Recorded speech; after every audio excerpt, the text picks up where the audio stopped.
A beautiful teenage girl was getting ready to go out with her friends when she came downstairs wearing only a see-through blouse and no bra.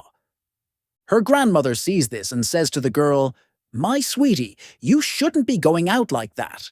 You should keep your private parts covered until you meet the man you want to marry." The girl looked at the grandmother with big eyes and said, "Relax, Grandma. These are modern times. Everyone is dressing up like this." She then went to the door, where a group of young men was waiting for her. The grandmother sat there in silence and didn't know what to think about such a behavior. But the next day, the girl was ready to go out again. When she was coming downstairs, she noticed something strange with her grandmother. The grandmother wasn't wearing any blouse or bra, and the girl started shouting to her, "Cover yourself up, Grandma. My friends will be here any minute now."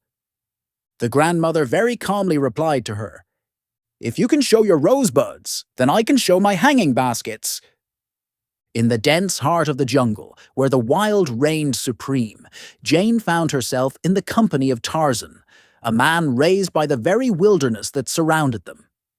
Tarzan was a ruggedly handsome man, his physique honed by years of survival in the jungle, and he instantly caught Jane's attention with his raw strength and untamed spirit.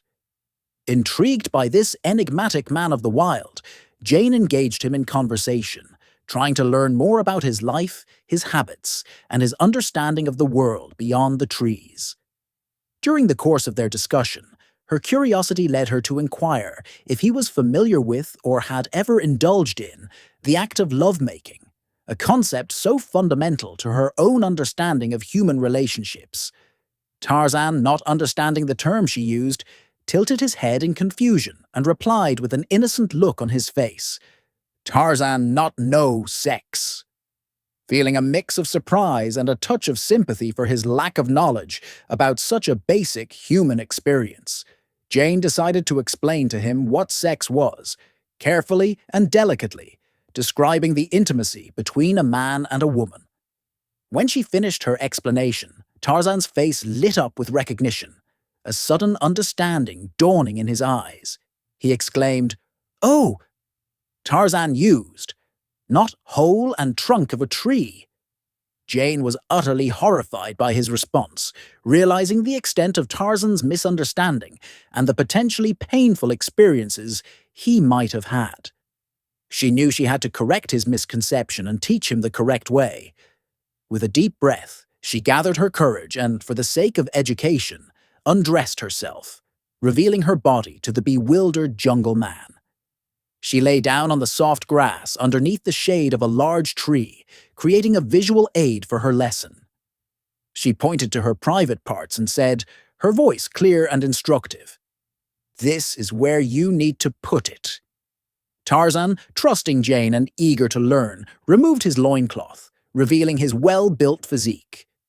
As he approached Jane, something unexpected happened.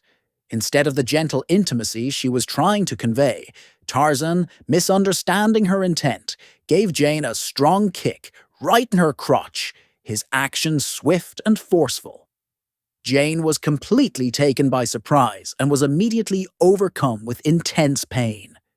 She writhed on the ground, gasping for air, the unexpected assault leaving her speechless and struggling to breathe.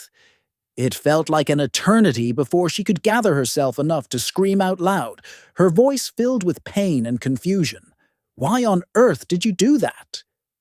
Tarzan, completely oblivious to the pain he had inflicted and still operating under his previous understanding, replied in his innocent voice, "Tarzan checked for squirrel.